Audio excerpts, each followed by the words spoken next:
Abu Nawas dan pertanyaan siapa pencipta Tuhan.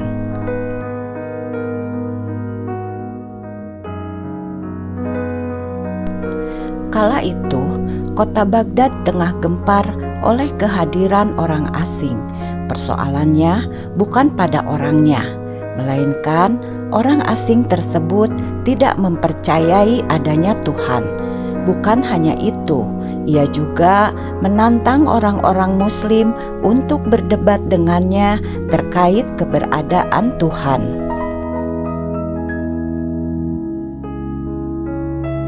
Kabar ini pun tersebar sampai ke telinga Baginda Raja karena dianggap membuat resah masyarakat.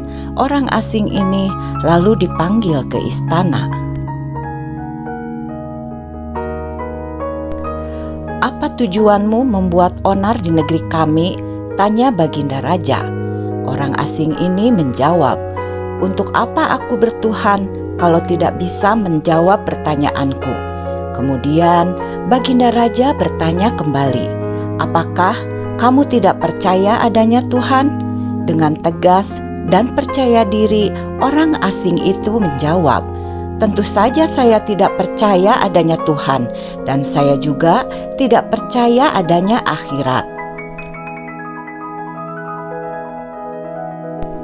Mendengar jawaban tersebut, Baginda Raja sangat terkejut, lalu berkata, "Tetapi saya dan rakyatku percaya adanya Tuhan. Berarti keyakinan kita berbeda. Jadi jangan ganggu rakyatku." Kemudian orang asing tersebut berkata, "Jika Baginda Raja percaya adanya Tuhan, bisakah Baginda menjawab 3 pertanyaanku? Pertanyaan pertama, orang Islam yakin bahwa dunia dan isinya adalah ciptaan Allah. Lalu, siapa yang menciptakan Allah? Bukankah sesuatu yang ada pasti ada penciptanya?"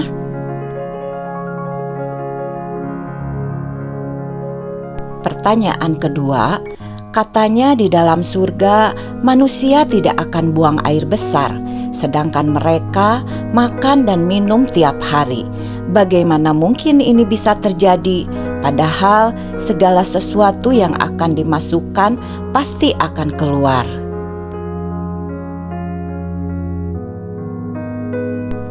Pertanyaan ketiga, orang Islam meyakini bahwa setan terbuat dari api, tapi katanya setan akan disiksa dengan api neraka. Mana mungkin api bisa menyakiti api? Demikian 3 pertanyaan orang asing tersebut. Mendengar pertanyaan orang asing tersebut, Baginda Raja hanya terdiam. Bisa saja Baginda Raja menjawabnya berdasarkan hadis dan Al-Quran. Tetapi yang dihadapi adalah orang yang tidak percaya Tuhan, maka dijawabnya harus dengan logika.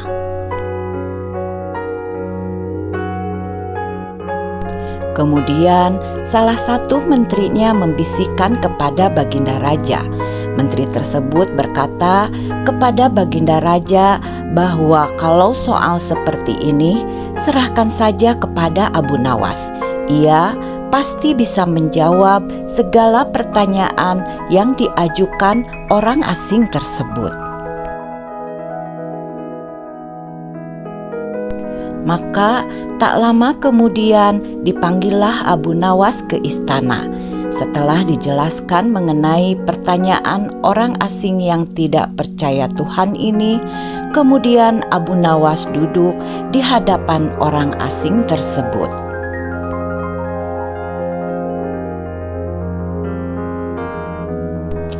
Abu Nawas kemudian berkata, "Silahkan, apa yang ingin kau tanyakan?"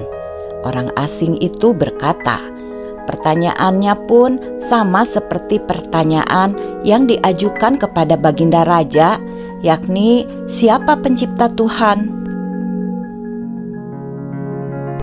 Mendengar pertanyaan itu, Abu Nawas kemudian berkata, Anda pasti tahu kalau kami selaku orang Islam mengakui hanya ada satu Tuhan.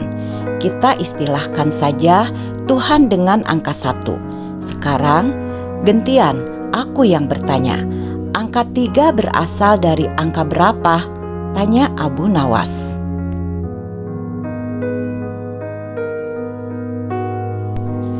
Angka 3 berasal dari angka 2 ditambah 1. Jawab orang asing tersebut. Tepat sekali.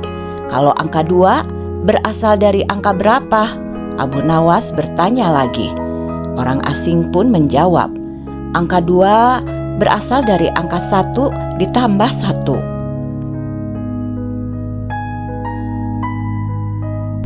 Benar sekali.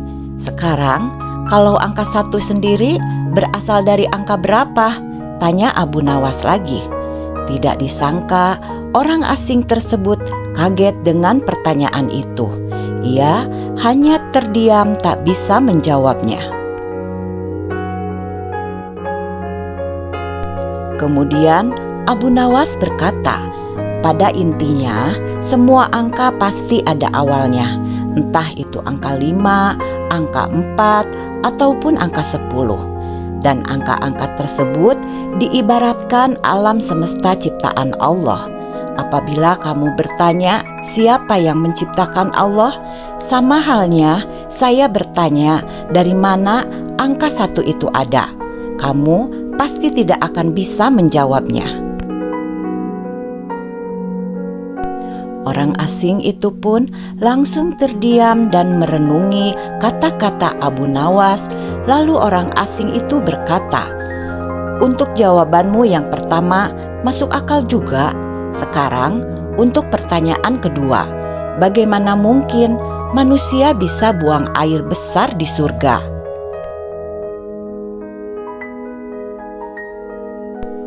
Abu Nawas kemudian menjawab, "Selama kamu dalam kandungan rahim ibumu, tentunya kamu makan dan minum. Karena menurut ilmu medis, seorang janin memakan sesuatu yang dimakan ibunya. Lalu ketika kamu dalam kandungan ibumu selama 9 bulan, apakah kamu pernah buang air besar?" Untuk kedua kalinya, pertanyaan ini bisa dipatahkan oleh Abu Nawas.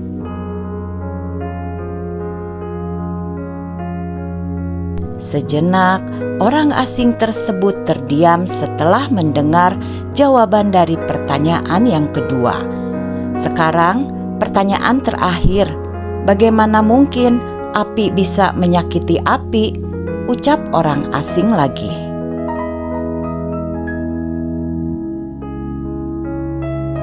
Sebelum pertanyaan terakhir aku jawab, kita harus berjanji, kamu tidak boleh marah, ujar Abu Nawas. Tentu saja, saya tidak akan marah, jawab orang asing tersebut.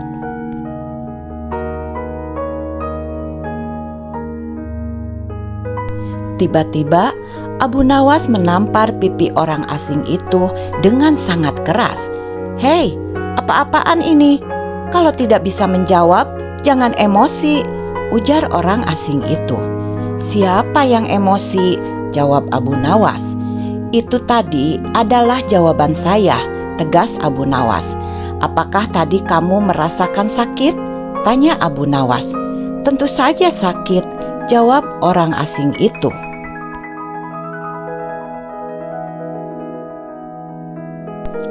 "Coba kamu perhatikan tangan saya," pinta Abu Nawas. "Bukankah tangan saya terbuat dari tulang dan daging?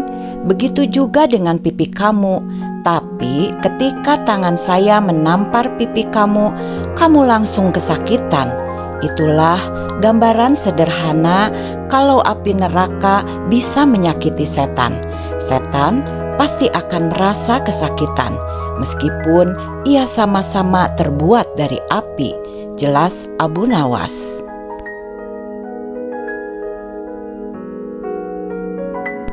Kemudian orang asing tersebut terdiam, seolah ia tidak bisa membantah setiap jawaban dari 3 pertanyaan itu.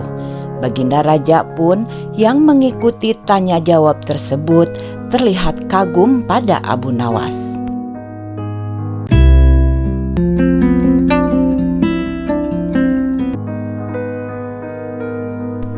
Abu Nawas mendapat gaji tanpa bekerja.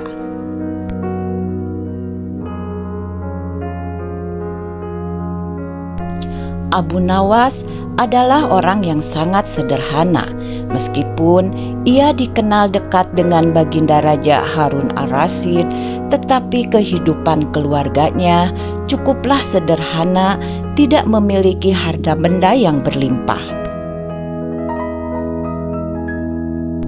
Ia selalu berbagi dengan fakir miskin di sekitarnya jika ia mendapat rezeki lebih, seperti mendapatkan hadiah dari Baginda Raja. Selain menjadi orang terdekat Baginda, sehari-harinya ia juga bekerja serabutan seperti banyak orang di kampungnya. Kadang ia berkebun, menebang pohon, menjadi tukang kayu, dan pekerja-pekerjaan lainnya yang dianggap halal.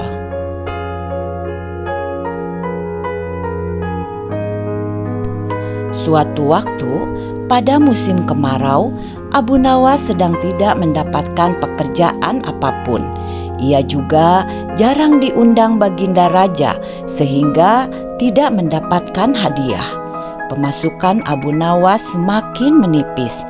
Ia hanya mengandalkan sisa dari tabungan untuk membiayai keluarganya sehari-hari.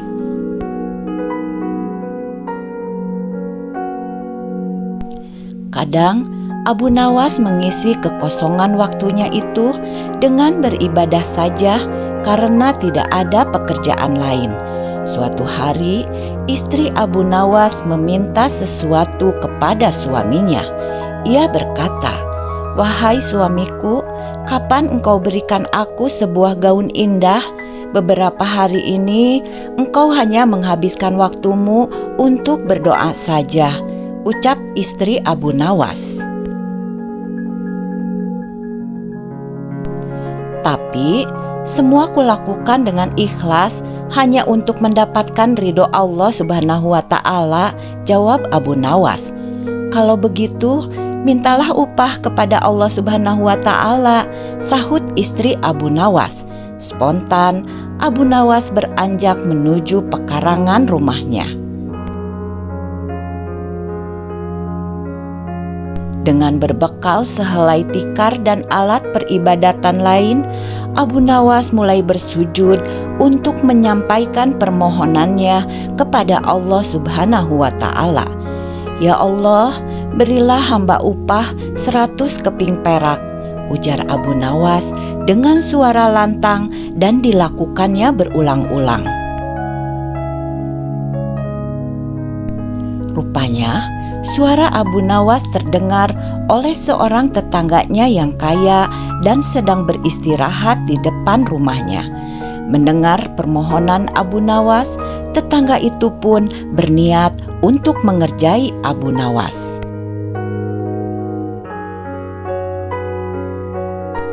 Ia langsung melempar sekantung uang perak 100 keping ke arah Abu Nawas.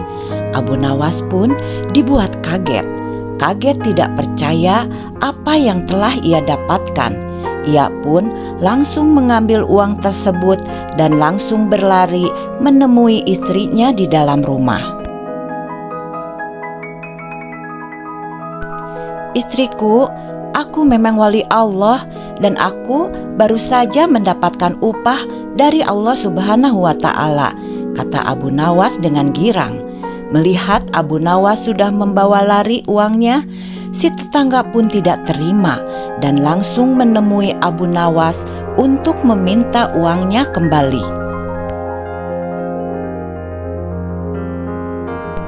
"Hai Abu Nawas, kembalikan uang yang baru saja aku lempar tadi. Itu milikku," kata tetangga itu. "Bagaimana mungkin uang itu milikmu? Aku memohon kepada Tuhan dan uang yang jatuh itu pasti jawaban dari Tuhan," jawab Abu Nawas.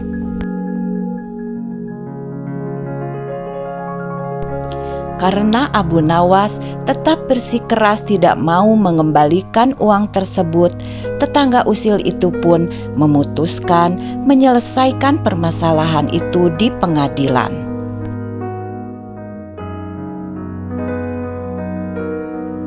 Sehari setelah itu, Abu Nawas pun dipanggil ke pengadilan. Hakim mulai bertanya, "Hai Abu Nawas, engkau hadir di sini karena suatu perkara. Engkau telah disangka mengambil uang kepunyaan tuan ini," kata hakim sambil menunjuk ke arah tetangga Abu Nawas. "Apa pembelaanmu, wahai Abu Nawas?" tambah hakim. "Tetangga saya ini gila, Tuan Hakim. Ia pikir semua yang ada di dunia ini adalah miliknya. Coba tanyakan saja, misalnya jubah saya, keledai saya, tentu semua diakui sebagai miliknya," jawab Abu Nawas.